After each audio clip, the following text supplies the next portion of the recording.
Hey, coucou les reines, j'espère que vous allez bien.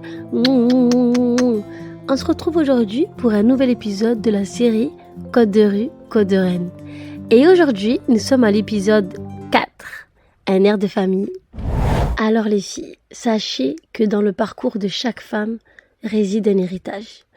Un lien invisible tissé à travers les générations. Ce lien, façonné par les traditions, les expériences et les enseignements transmis de mère en fille, forme le tissu même de notre identité. Nous héritons des qualités et défauts de nos mères à travers plusieurs mécanismes psychologiques et comportementaux. Tout d'abord, il y a l'aspect génétique, où certaines caractéristiques physiques ou intellectuelles, ou bien émotionnelles, peuvent être transmises de génération en génération. Ensuite, il y a l'apprentissage social, où nous imitons souvent les comportements de nos parents, et ça, dès notre plus jeune âge. Soyez honnête, s'il vous plaît. Analysez attentivement la façon de parler de votre maman, ou de votre grand-mère, ou pourquoi pas arrière-grand-mère. Et normalement, si vous vous concentrez, vous allez voir qu'il y a un point commun dans la façon de parler, de s'exprimer, et même vous, si vous avez tendance à dire « oui, moi je suis pas comme ma mère », alors là, détrompez-vous. C'est que vous vous êtes pas bien analysé, ou alors demandez autour de vous. Franchement, dans la majorité des cas, on prend les codes de nos mamans. Bon, je ne dis pas que ce sont des codes de rue, hein, mais c'est les codes des mamans en tout cas. Alors, je vais vous donner un exemple. Si vous avez une mère qui a tendance à réagir de manière agressive dans des situations de conflit, il est probable que vous aussi, vous adoptez également des comportements similaires. Ou si vous avez une maman qui est plutôt du genre à s'écraser, à ne pas répondre, à subir, sans vous en rendre compte, vous aussi, vous allez reproduire la même chose. Nos mamans ne s'expriment pas beaucoup. Du coup, par conséquent, si on a une mère qui a été élevée dans un environnement où l'expression émotionnelle a été réprimée, elle va involontairement transmettre ce schéma à sa fille, créant ainsi des modèles relationnels dysfonctionnels. Et ça, encore une fois, on ne s'en rend pas compte sur un moment, surtout quand on est jeune. On ne comprend pas notre maman, on n'a pas de relation proche, on n'a pas de lien très proche et on se demande pourquoi notre mère ne nous parle pas, pourquoi elle ne crée pas des liens avec nous. Parce qu'en fait, elle a été élevée comme ça et du coup, elle reproduit tout simplement ce dans quoi elle a baigné. Je vais vous raconter une anecdote personnelle. Bon, maman, si tu m'écoutes, je t'aime très fort. En fait, ma maman, quand on était jeune, elle avait beaucoup tendance à être perfectionniste envers nous. Ça veut dire que quand elle nous demandait quelque chose, si c'était pas assez bien fait, si elle trouvait que c'était pas assez bien fait, elle était pas du genre à encourager tes efforts, mais plus du genre à être choquée de ton incapacité. Et moi, c'est quelque chose qui me blessait. C'est un comportement qui me blessait pendant que j'étais jeune. Et je me disais, mais maman, elle est jamais contente. Dans ma tête, bien sûr.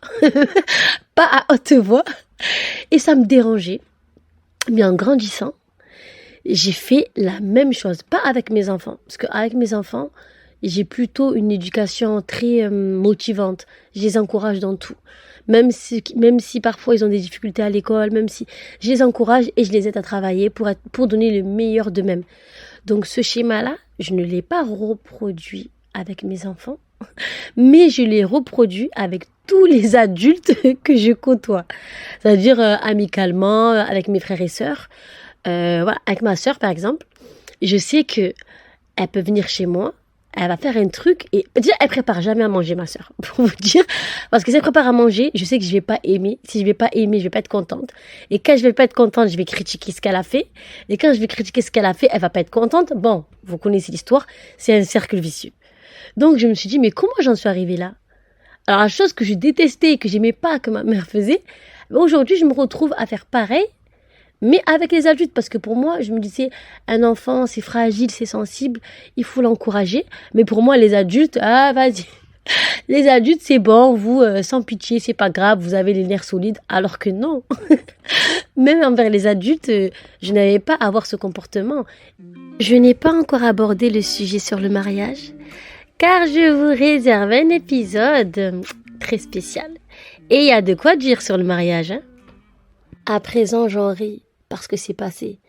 Mais je peux vous promettre que sur le coup, ou le fait de ne pas se rendre compte du mal qu'on fait, parce qu'on se dit, La personne, je lui ai dit la vérité, c'est pour son bien, c'est pour qu'elle évolue. Mais si la forme n'y est pas, le message ne risque pas de très bien passer. Si vous avez eu une prise de conscience, ne soyez pas trop dur envers vous. Car pardonner prend du temps, changer prend du temps. Et tout le monde a son passé. Tout le monde a un travail à faire sur soi. Il n'y a pas que vous. Donc, à partir du moment où vous êtes capable de vous remettre en question, de réaliser que vous devez modifier certaines choses pour avoir des codes de reine, alors vous avez fait le plus dur. Le reste, ce n'est qu'une question de temps. Et surtout, prenez le temps qu'il vous faut. Sachez que les héritages de nos mères vont bien au-delà des simples traits physiques ou de personnalité. En tant que femme souhaitant adopter des codes de reine, il va falloir travailler sur les codes de nos mamans. Car oui, on sait, il n'y a pas que des points négatifs. Mais nous, on se concentre là sur les points négatifs qu'il va falloir modifier ou effacer si c'est possible. Cette partie, les reines, c'est la partie qui me tient le plus à cœur. Je vous encourage à comprendre l'histoire de vos mamans et à pardonner. Plonge-toi dans l'histoire de ta maman, de ta grand-mère, arrière-grand-mère. Pose-leur des questions sur leur passé, leur expérience de vie, les événements qui les ont façonnés. En creusant, tu pourrais comprendre énormément de choses derrière leur comportement qui parfois ont été un peu douloureux pour toi. Pardonner les blessures ou les injustices qui ont été infligées, ce n'est pas facile, mais c'est tellement libérateur. En pardonnant, tu libères ton esprit et ton cœur et tu ouvres la voie à des relations plus saines avec ta maman. Si tu réussis à rompre le cycle des comportements néfastes par la compréhension et le pardon, tu choisis un chemin différent pour toi-même et pour les futures générations. C'est une étape tellement cruciale vers la transformation. Alors, franchement, n'hésite pas à emprunter cette voie de la sagesse et de l'amour. À toi de jouer, ma reine. Surtout, prends soin de toi. Je te fais de gros bisous. Et si tu en veux davantage, n'hésite pas surtout à t'abonner, à mettre un j'aime et rendez-vous au prochain épisode.